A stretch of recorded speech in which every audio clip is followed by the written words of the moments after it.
வணக்கம். தலைப்புச் செய்திகள்.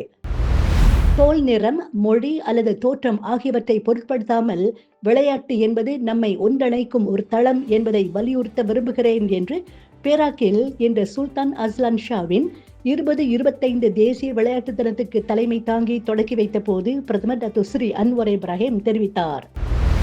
இந்த மாத இறுதியில் நடைபெறும் 47வது ஆசியான் உச்சி மாநாட்டில் மியான்மரின் தேர்தல்களை நடத்துவதற்கான திட்டங்கள், ஆசியான் உறுப்பு நாடுகளை தேர்தல் பார்வையாளர்களாக அனுப்புமாறு அழைப்பது குறித்து மலேசியா கேள்வி எழுப்பும் என்று வெளியுறவு அமைச்சர் டாக்டர் ஸ்ரீ முகமது ஹசன் தெரிவித்தார்.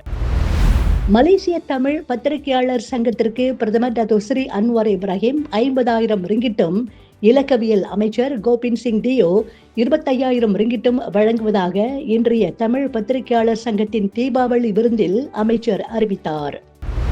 தாப்பாவில் 1,500க்கும் மேற்பட்டவர்களுக்கு தீபாவளி அன்பளிப்புகளை அத்தொகுதி நாடாளுமன்ற உறுப்பினரும் மாயிகாவின் துணைத் தலைவருமான டாக்டர் ஸ்ரீ எம் சரவணன் வழங்கினார். குடிசையில்லா தமிழ்நாடு என்ற இலக்கை எட்ட கலைஞரின் கனவு இல்ல திட்டம் செயல்பட்டு வருவதாக முதலமைச்சர் மு.க.ஸ்டாலின் தெரிவித்துள்ளார். இஸ்ரேல் பிரதமரை பாராட்டிய இந்திய பிரதமர் நரேந்திர மோடியின் செயலுக்கு தமிழ்நாடு காங்கிரஸ் தலைவர் செல்வ பெருந்தகை கடும் கண்டனம் தெரிவித்துள்ளார்.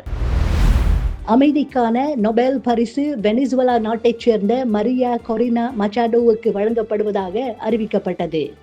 8 போர்களை நிறுத்தியதற்காக தனக்குத்தான் அமைதிக்கான நொபேல் பரிசை வழங்க வேண்டும் என்று கூறி வந்த அமெரிக்க அதிபர் டிரம்புக்கு இது பெரும் ஏமாற்றத்தை ஏற்படுத்தியுள்ளது. சீனாவின் அன்ஹுய் வட்டாரத்தில் உள்ள வூஜுவாங் சுங்கச்சாவடியில் கடும் போக்குவரத்து நெரிசல் ஏற்பட்டது. 8 நாள் விடுமுறைக்கு பின்னர் மில்லியன் கணக்கானோர் வீடு திரும்பினர். அதனால் போக்குவரத்து நெரிசல் 24 மணி நேரம் நீடித்தது. மெக்சிகோவில் கடும் மழையினால் குறைந்தது 27 பேர் மாண்டனர். மேலும் பலரை இன்னும் காணவில்லை என்று மெக்சிகோ அதிபர் கிளாடியா ஷென்பாம் எக்ஸ் தளத்தில் பதிவிட்டுள்ளார். 22 ஆண்டுகளுக்கு முன்னர் கேமராவுக்கு முன்னால் முதலில் நின்ற போது திரைப்படங்கள் தான் என் வாழ்க்கையின் காதலாக மாறும் என்று தெரியாது. ஒவ்வொரு ஃப்ரேமும், ஒவ்வொரு ஷாட்டும், ஒவ்வொரு மௌனமும் என்னை வடிவமைத்தது. அதற்கு என்றென்றும் நன்றியுடன் இருப்பேன் என்று நிகழ்ச்சியாக குறிப்பிட்டுள்ளார் நடிகை நயன்தாரா. மதுரை வேலம்மாள் மருத்துவக் கல்லூரி வளாகத்தில் அமைக்கப்பட்டுள்ள வேலம்மாள் கிரிக்கெட் மைதானத்தை இந்திய கிரிக்கெட் அணியின் முன்னாள் கேப்டன் மகேந்திர சிங் தோனி திறந்து வைத்தார்.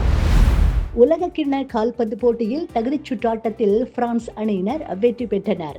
பார்க் டி பிரின்ஸ் அரங்கத்தில் பிரான்ஸ் அணியினர் அசர்பைஜான் அணியை சந்தித்து விளையாடினர். இதில் அபாராட்டத்தை வெளிப்படுத்திய பிரான்ஸ் அணியினர் 3-0 என்ற கோல் கணக்கில் அசர்பைஜான் அணியை வீழ்த்தி வெற்றி பெற்றனர். இதுபோன்ற மேலும் செய்திகளுக்கு நம்பிக்கை இணையதளத்தை பாருங்கள். நன்றி, வணக்கம்.